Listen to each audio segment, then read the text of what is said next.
Hello and welcome दोस्तों, मैं सुमित आपका बुल इन्वेस्टमेंट में स्वागत करता हूं। दोस्तों आज की इस वीडियो में हम आलोक इंडस्ट्रीज के बारे में बात करेंगे बिकॉज लास्ट वीडियो में आप लोगों का कमेंट आया था आलोक इंडस्ट्रीज और बैट्रॉनिक्स इंडिया के ऊपर वीडियो बनाओ।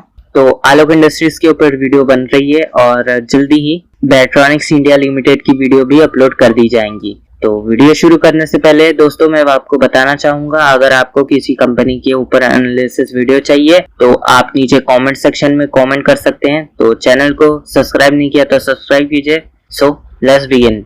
तो दोस्तों अब आपको लेके आया हूँ टिकट ऐप की वेबसाइट के ऊपर। यहाँ पे मैंने एक मंथ के प्राइस चार्ट को लगाया है। तो यहाँ पे आप देख सकते हैं कि ट्रेंड पॉजिटिव है। 11 जून को प्राइस था 27 रुपए 10 पैसा और फिर वहां से लगातार अपर सर्किट लगने के बाद 3 जुलाई को आलोक इंडस्ट्रीज की प्राइस थी 58 रुपए 50 पैसा। इस रेट पे आलोक इंडस्ट्रीज ट्रेड कर रहा था और फिर वहां से लोअर सर्किट लगने का सिलसिला शुरू हुआ और करंट मार्केट प्राइस है 41 रुपए 10 पैसा।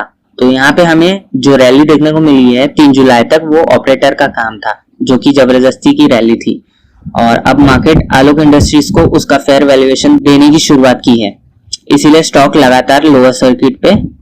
तो स्टॉक ने हाई बनाया है 58 रुपए 50 पैसे का और लो बनाया है 25 रुपए 85 पैसे का। एक मंथ के रिटर्न की बात करें तो 58% का रिटर्न इस स्टॉक ने अभी तक अपने शेयर होल्डर्स को दे चुका है।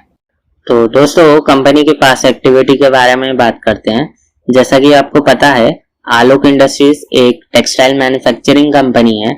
इनका main business weaving, knitting, readymade garments और पॉलिएस्टर यार्न का प्रोडक्शन करना है। बिजनेस बहुत अच्छा चल रहा था बट मैनेजमेंट ने बाकी सेक्टर्स में एक्सपांड करने का डिसीजन लिया और इस एक्सपांशन प्लान के लिए बैंक से 30,000 करोड़ रुपीस का लोन भी लिया।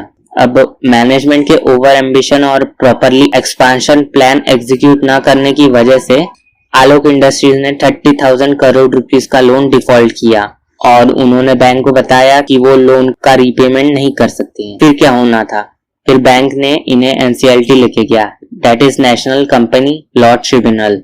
ये कंपनी का एक कोर्ट है और एनसीएलटी में डिसाइड हुआ कि आलोक इंडस्ट्रीज की इंसॉल्वेंसी प्रोसेस को शुरू किया जाएगा।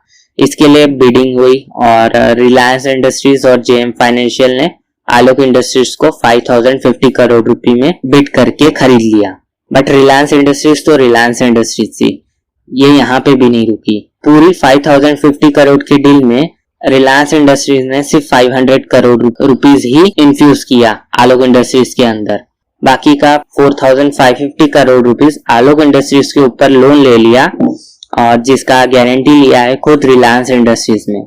अब जो रिलायंस इंडस्ट्रीज ने 500 करोड़ रुपीस इन्वेस्ट किया, उसके बदले 250 करोड़ रुपीस का 87 crore shares, that is 37.7% stake Alok Industries का रिलायंस इंडस्ट्रीज को मिला और बचे हुए 250 करोड़ रुपीस के optionally convertible debentures Reliance Industries को मिले with a premium of 9% per annum, जिसका मतलब है आलोक इंडस्ट्रीज को 250 करोड़ रुपए के ऊपर 9% प्रीमियम हर साल रिलायंस इंडस्ट्रीज और जेएम फाइनेंशियल को देना पड़ेगा। और ये जो ड्यूरेशन है ऑप्शनली कन्वर्टेबल डिबेंचर का वो 3 साल का है। तो मुझे दोस्तों ऐसा लगता है कि 3 साल के बाद Reliance industries optionally convertible debentures का डायल्यूशन करेंगी शेयर्स में। तो इतना बड़ा झटका खाने के बाद आलोक इंडस्ट्रीज ने प्रॉफिटेबल होने के लिए अपना जो बिजनेस मॉडल है वो थोड़ा सा चेंज किया। अब आलोक इंडस्ट्रीज पीपीई किट्स और टॉवल्स वगैरह बनाने में फोकस कर रही है। जब रिलायंस इंडस्ट्रीज ने आलोक इंडस्ट्रीज को एक्वायर किया था तो उनके तरफ से एक स्टेटमेंट आया था कि आलोक इंडस्ट्रीज फ्यूचर में ई कॉमर्स बिजनेस के लिए बैकबोन बनने का काम करेंगी, जिसकी वजह से Reliance industries e commerce giant के साथ कंपटीशन में बने रह सकती है।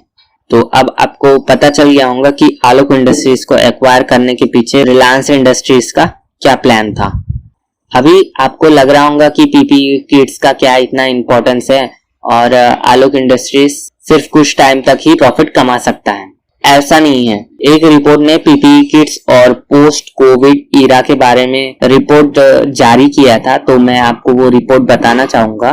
तो उस रिपोर्ट के मुताबिक नेक्स्ट ईयर तक पीपीई किट्स की जो इंडस्ट्री है वो 10,000 करोड़ रुपीस की हो जाएंगी और आने वाले 5 सालों में दैट इज 2025 तक ये इंडस्ट्री 4.5 लाख करोड़ रुपीस की हो जाएंगी। और अगर हमारे इंडियन मैन्युफैक्चरिंग कैपेसिटी की बात करें तो इससे पहले दोस्तों इंडिया में 2 से 3 लाख किट्स ही बनाया जाता था और लगभग 50% चाइना से इंपोर्ट किया जाता था।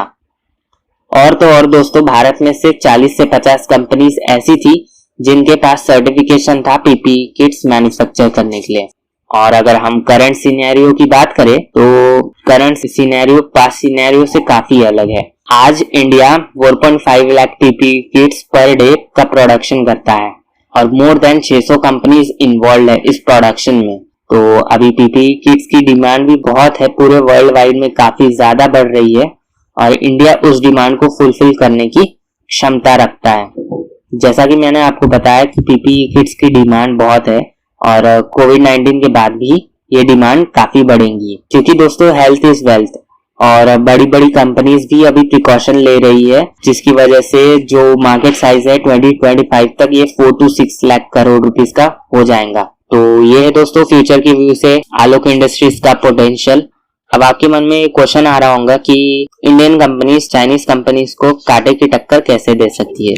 तो दोस्तों मैं आपको बताना चाहूंगा कि रिलायंस इंडस्ट्रीज को तो जानते ही हो, जब भी रिलायंस इंडस्ट्रीज किसी भी बिजनेस में उतरती है तो जो कॉस्ट ऑफ प्रोडक्शन है प्रोडक्ट का उसे ये काफी कम कर देते हैं, जिससे मार्केट में प्रोडक्ट सस्ती प्राइस पे लेके आते हैं और मार्केट में कंपटीशन में बने रहते हैं और जो छोटे छोटे प्लेयर्स होते हैं उन्हें एलिमिनेट करते हैं, जैसा कि रिलायंस इंडस्ट्रीज ने पेट्रोकेमिकल और टेलीकॉम सेक्टर के साथ किया था। इस वजह से रिलायंस इंडस्ट्रीज और आलोक इंडस्ट्रीज के पास प्राइसिंग पावर आता है और मार्केट में मोनोपोली बनाने की भी क्षमता इनके पास आ जाती है।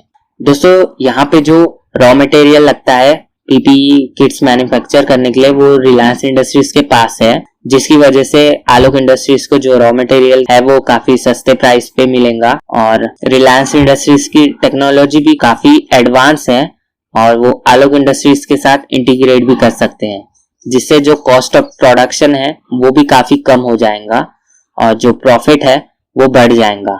दोस्तों जो मैंने आपको इंडिया की कैपेसिटी बताया 4 lakh PPE kits manufacture per day का, उसमें से Alok Industries 1 lakh PPE kits का मैन्युफैक्चरिंग करता है और रिसेंट रिपोर्ट के मुताबिक जो कॉस्ट है आलोक इंडस्ट्रीज का 650 रुपीज पर यूनिट का है और जो चाइना से पीपीई किट्स को इंपोर्ट किया जाता है वो 2000 रुपीज पर यूनिट का।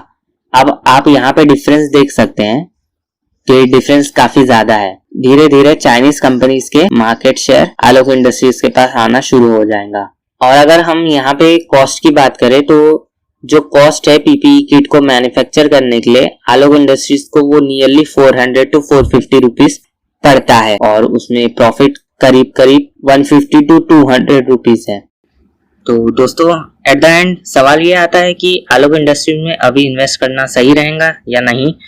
तो जितना ऊपर का सिनेरियो सुनने में अच्छा लगता है उतना ही मुश्किल है ये सारे नंबर्स को अचीव करना, बट फ्यूचर है, हम कुछ बता नहीं सकते फ्यूचर के बारे में। तो अगर आपको इन्वेस्ट करना है स्टॉक में तो आप उतना ही पैसा इन्वेस्ट करें जितना कि आपको नुकसान हो जाए और आप उसे भूल सके।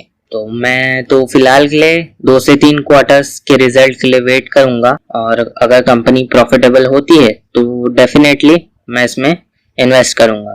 तो अगर वीडियो आपको अच्छी लगी हो तो चैनल को सब्सक्राइब कीजिए, लाइक कीजिए, शेयर कीजिए। मिलते हैं अगले वीडियो में, तब तक ले नमस्कार।